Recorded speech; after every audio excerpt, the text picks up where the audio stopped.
Welcome to Jasee's kitchen. Jasee's കിച്ചണിലേക്ക് എല്ലാവർക്കും സ്വാഗതം. ഇന്ന് 2 തരം ചട്ടിപ്പത്തിരിയായിട്ടാണ് വന്നിട്ടുള്ളത്. ഇഫ്താറിനൊക്കെ ഉണ്ടാക്കുന്ന മധുരമുള്ള ചട്ടിപ്പത്തിരിയും അതേപോലെ തന്നെ എരിവുള്ള ചട്ടിപ്പത്തിരിയും ആയിട്ടാണ് വന്നിട്ടുള്ളത്. അപ്പോൾ നമുക്ക് ആദ്യം തന്നെ മധുരമുള്ള ചട്ടിപ്പത്തിരി എങ്ങനെയാണ് ഉണ്ടാക്കാൻ നോക്കാം. ഇനി നമുക്ക് ചട്ടിപ്പത്തിരി ഉണ്ടാക്കാൻ തുടങ്ങാം. ഞാനൊരു കപ്പ് മൈദ എടുത്തിട്ടുണ്ട്. 1 ടീസ്പൂൺ ഉപ്പിട്ട് കൊടുത്തിട്ടുണ്ട്. നല്ല ചൂടുവെള്ളം എടുത്ത് നന്നായി കുഴച്ചെടുക്കുകയാണ്. പത്തിരിക്ക് വേണ്ടിയിട്ട് ആദ്യം നമുക്ക് പൊടി കുഴച്ചെടുക്കാം. ആദ്യം സ്പൂണ് വെച്ച് കുഴക്കണം. ചൂടുവെള്ളം ആയതുകൊണ്ട് സ്പൂണ് വെച്ച് നന്നായി കുഴച്ചതിന് ശേഷം പിന്നെ കൈ വെച്ച് കുഴച്ചു കൊടുക്കാം.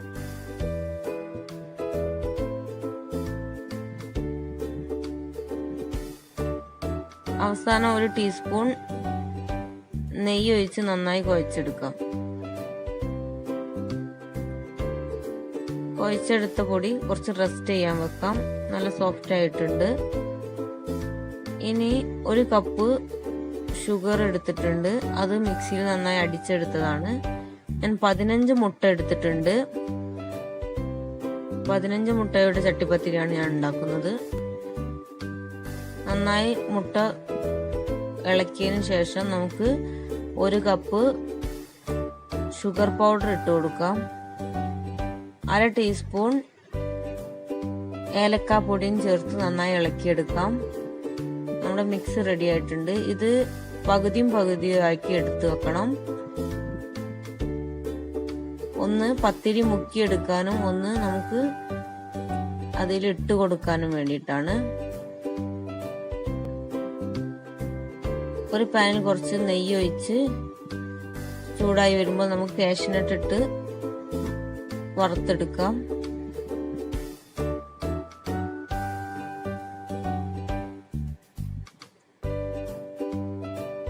ബാക്കിയുള്ള മുന്തിരിയും കൂടി വറുത്ത് കോരാം.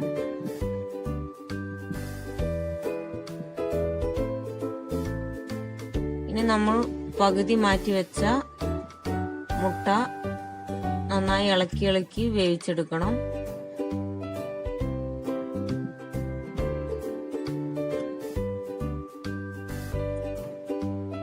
തീ കുറച്ചിട്ട് നമുക്ക് നന്നായി ഇളക്കി വേവിച്ചെടുക്കണം.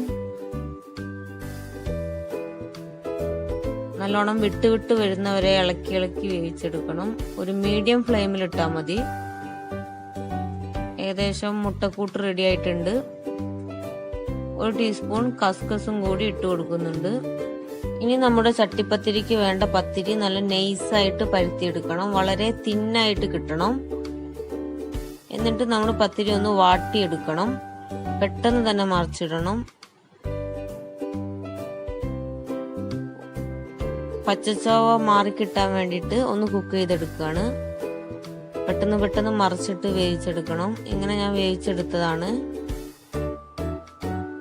ഞാനൊരു 8 ലെയറിന്റെ ഒരു ചട്ടിപ്പത്തിരിയാണ് ഉണ്ടാക്കുന്നത്. ഞാൻ കസ്കസ് കുറച്ച് നെയ്യിലിട്ട് ഒന്ന് വഴറ്റിയെടുത്തിട്ടുണ്ട്. ഇനി നമുക്ക് ചട്ടിപ്പത്തിരി സെറ്റ് ചെയ്തെടുക്കാം. ആദ്യം 1 ടീസ്പൂൺ നെയ്യിട്ട് നന്നായി എല്ലാ ഭാഗത്തേക്കും സ്പ്രെഡ് ചെയ്തെടുക്കണം. എന്നിട്ടൊരു പത്തിരി എടുത്ത് നമുക്ക് ഫസ്റ്റ് വെച്ച് കൊടുക്കണം. ഇത് മുട്ടക്കൂട്ടിലൊന്നും മുക്കാതെ വെച്ച് കൊടുത്തതാണ്. പ്ലെയിൻ പത്തിരിയാണ്. ഇനി ബാക്കിയുള്ളതെല്ലാം മുട്ടക്കൂട്ടിൽ മുക്കിയതിന് ശേഷമേ വെക്കുള്ളൂ.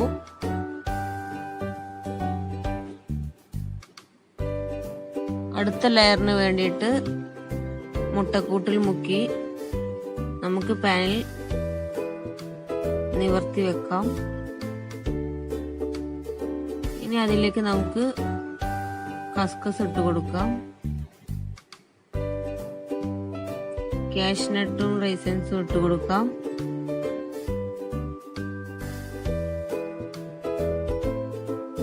നമ്മൾ ഉണ്ടാക്കി വെച്ച മുട്ടയുടെ അതും ഇട്ട് കൊടുക്കാം. ഇങ്ങനെ ഓരോ ലെയറും ചെയ്തെടുക്കാം. 2 ടീസ്പൂൺ നെയ്യ് ഒഴിച്ചു കൊടുക്കണം എല്ലാ ഭാഗത്തേക്കും. ഞാനൊരു 7 പത്തിരി വെച്ചിട്ടാണ് ഈ ചട്ടിപ്പത്തിരി ഉണ്ടാക്കുന്നത്. 7 ലെയറും ഇതേപോലെ ചെയ്തെടുക്കണം. ഞാൻ എല്ലാം ഇതേപോലെ ചെയ്തെടുത്തിട്ടുണ്ട്.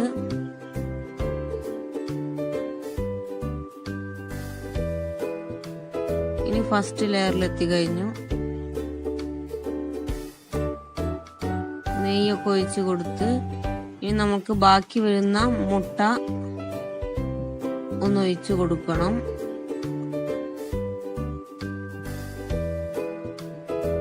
എല്ലാ ഭാഗത്തേക്കും ഒരേപോലെ എത്തുന്ന രീതിയിൽ ഒഴിച്ചു കൊടുക്കാം.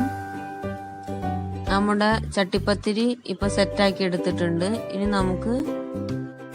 നമുക്ക് വേവിച്ചെടുക്കാം. ഒരു തട്ട് വെച്ചതിന് ശേഷം അതിന് മേലെ നമ്മുടെ ചട്ടിപ്പത്തിരിയുടെ പാൻ എടുത്തു വെക്കണം. മൂടി അടിച്ചു വെച്ച് വേവിച്ചെടുക്കണം. ഒരു 15 മിനിറ്റ് നമ്മൾ വേവിച്ചെടുക്കണം. ഇനി മേധഭാഗം ഒന്ന് വേവിച്ചെടുക്കണം. വേറൊരു പാനിലേക്ക് മറിച്ചിട്ട് കൊടുക്കണം. അടിയൊന്നും കരിയാതെ തന്നെ നമുക്ക് കിട്ടി. ഇനി മേധഭാഗം നന്നായി വേവിച്ചെടുത്തിട്ടുണ്ട്. ഒരു 4 മിനിറ്റ് അങ്ങനെ വെച്ചാൽ മതി. നമ്മുടെ ചട്ടിപ്പത്തിരി വളരെ സിമ്പിൾ ആയിട്ട് പെട്ടെന്ന് തന്നെ റെഡി ആയി കഴിഞ്ഞു. വളരെ എളുപ്പത്തിൽ തയ്യാറാക്കാൻ പറ്റുന്ന ഒരു ഇറച്ചിപ്പത്തിരിയാണ്. ചട്ടിപ്പത്തിരി പോലുള്ള ഒരു ഇറച്ചിപ്പത്തിരിയാണ്. ഈ സ്നാക്ക് പെട്ടെന്ന് തന്നെ നമുക്ക് തയ്യാറാക്കി എടുക്കാനും കഴിയും. അതേപോലെ തന്നെ കഴിക്കാനും നല്ല രുചിയാണ്. അപ്പോൾ എങ്ങനെ നമുക്ക് തയ്യാറാക്കുന്നത് നോക്കാം. നേരെ വീഡിയോയിലേക്ക് കിടക്കാം. ഈ ചാനൽ ഇതുവരെ സബ്സ്ക്രൈബ് ചെയ്യാത്തവരാണെങ്കിൽ സബ്സ്ക്രൈബ് ചെയ്യുക. അപ്പോൾ ഈ സ്നാക്ക് തയ്യാറാക്കാൻ വേണ്ടി ഈ പാനിലേക്ക് ഒരു 7 സ്പൂൺ ഓയിൽ ഒഴിച്ച് കൊടുക്കാം. എന്നിട്ട് ഉള്ളി വഴറ്റിയെടുക്കണം. ജിഞ്ചർ ഗാർലിക് പേസ്റ്റും ചേർത്ത് കൊടുക്കാം. പച്ചമുളകും ചേർത്ത് വഴറ്റി കൊടുക്കാം. അപ്പോൾ അങ്ങനെ വഴറ്റിയെടുത്തതാണ്. ഇനി ഇതിലേക്ക് മസാലകൾ ചേർത്ത് കൊടുക്കണം. 1 സ്പൂൺ മല്ലിപ്പൊടി, 1/2 സ്പൂൺ മുളക് പൊടി ചേർത്ത് കൊടുക്കാം. 1/2 സ്പൂൺ മഞ്ഞൾപ്പൊടിയും ചേർത്ത് കൊടുക്കാം. എന്നിട്ട് നന്നായി ഒന്ന് വഴറ്റിയെടുക്കാം. ഇനി ഇതിലേക്ക് ഉപ്പ്, കുരുമുളക്, മഞ്ഞൾപ്പൊടി ചേർത്ത് വേവിച്ച് വെച്ച ബീഫാണ്, അതും കൂടിയും ചേർത്ത് കൊടുക്കാം. എന്നിട്ട് നന്നായി മിക്സ് ചെയ്തെടുക്കാം.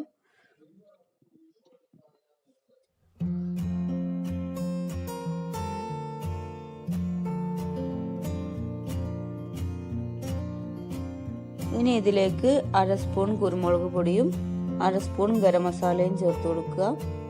എന്നിട്ട് നന്നായി ഒന്ന് മിക്സ് ചെയ്തെടുക്കുക. അപ്പം നമ്മുടെ കായം ഒരുവിധം റെഡി ആയിട്ടുണ്ട്. ഇനി ഇതിലേക്ക് കുറച്ച് മല്ലിയിലയും കൂടി ചേർത്ത് കൊടുക്കാം. അപ്പം നമ്മുടെ മസാല തയ്യാറായിട്ടുണ്ട്. ഇനി ഇതിന് വേണ്ടിയിട്ട് ദോശ തയ്യാറാക്കി എടുക്കണം. അതിനുവേണ്ടി ഒരു മിക്സിയുടെ ജാറിലേക്ക് 1/4 കപ്പ് മൈദ ഇട്ട് കൊടുക്കുന്നുണ്ട്. അതിലേക്ക് ഒരു കോഴിമുട്ടയും പൊട്ടിച്ചൊഴിച്ച് കൊടുക്കാം. ആവശ്യത്തിനുള്ള ഉപ്പും ചേർത്ത് കൊടുക്കാം.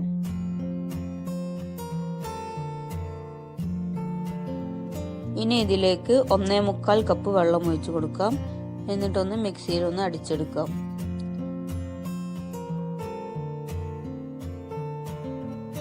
ഈ ഒരു രീതിയിൽ ദോശമാവ് തയ്യാറാക്കിയെടുക്കാം. ഇനി നമുക്ക് ദോശ ചുട്ടെടുക്കണം. പാൻ നന്നായി ചൂടായി വരുമ്പോൾ ഒരു കയ്യിൽ ദോശമാവ് ഒഴിച്ച് കൊടുത്ത് നന്നായി പരത്തിയെടുക്കാം.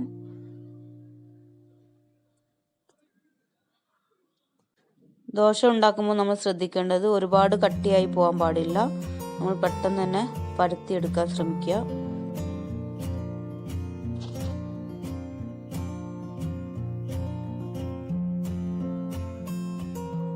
ഈ ദോശ ഒന്ന് 2 സെക്കൻഡ് ഒന്ന് മറിച്ചിട്ടെടുക്കാം. ഇതേപോലെ ബാക്കിയുള്ള ദോശകളൊക്കെ ചുട്ടെടുക്കണം.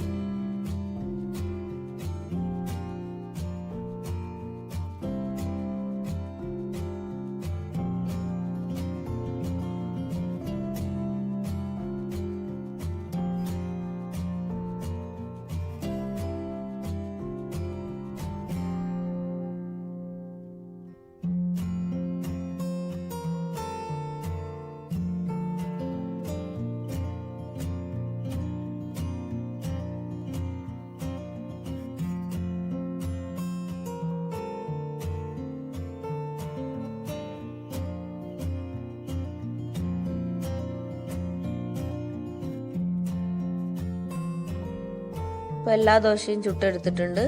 ഇതൊരു 10 ദോശയുണ്ട്. ഇനി നമുക്ക് ഇറച്ചിപ്പത്തിരി ഉണ്ടാക്കിയെടുക്കാം.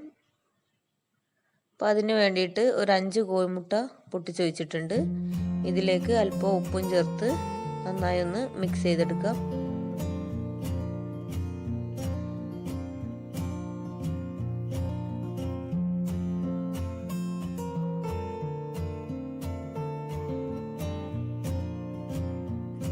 ഇനി ചട്ടിപ്പത്തിരി ഉണ്ടാക്കാൻ വേണ്ടിയിട്ട് ഒരു പാൻ എടുത്തിട്ടുണ്ട്.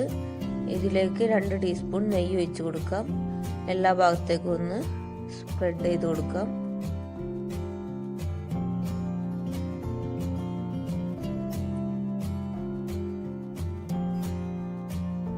ഇനി നമ്മൾ ഉണ്ടാക്കി വെച്ച ദോശ കോഴിമുട്ടയുടെ ഇതിൽ മുക്കിയതിന് ശേഷം പാനിലേക്ക് ഇതേപോലെ വെച്ച് കൊടുക്കാം. പിന്നെ നമ്മൾ ഉണ്ടാക്കി വെച്ചിട്ടുള്ള മസാല ഇതിന് മുകളിലേക്ക് വെച്ച് കൊടുക്കാം.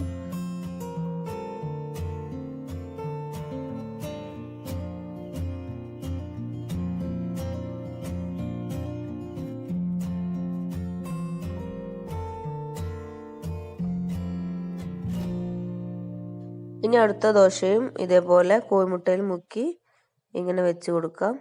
എന്നിട്ട് മസാല വെച്ച് കൊടുക്കാം. ഇതേപോലെ ബാക്കിയുള്ളതെല്ലാം ചെയ്തെടുക്കാം.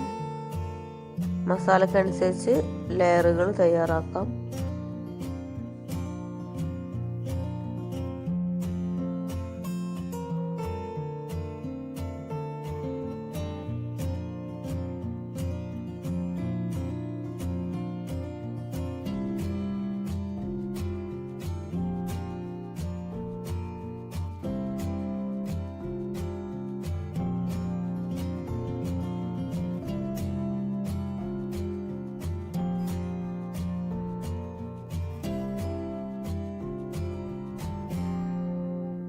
ലാസ്റ്റ് ബാക്കി വന്ന മുട്ടക്കൂട്ട് ഇതിന്റെ മുകളിലേക്ക് ഒഴിച്ചു കൊടുക്കാം.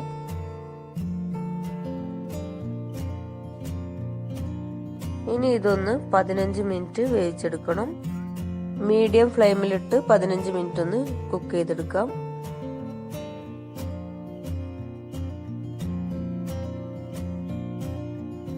പതിനഞ്ച് മിനിറ്റിന് ശേഷം ഒരു ഭാഗം വെന്തിട്ടുണ്ടാകും.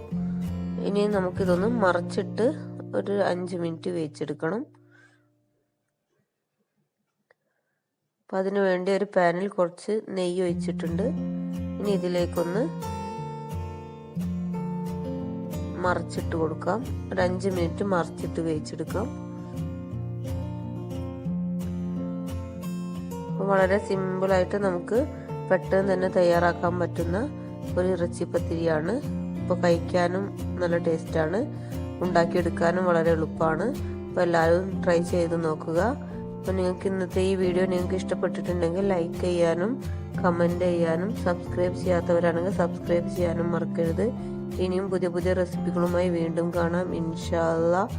കഴിഞ്ഞ വർഷം 30 ഇഫ്താർ റെസിപ്പികൾ ചെയ്തിട്ടുണ്ട്. അപ്പോൾ ആ വീഡിയോ ഒന്നും കാണാത്തവരുണ്ടെങ്കിൽ ലിങ്ക് ഞാൻ ഡിസ്ക്രിപ്ഷൻ ബോക്സിൽ കൊടുക്കുന്നുണ്ട്. Thanks for watching.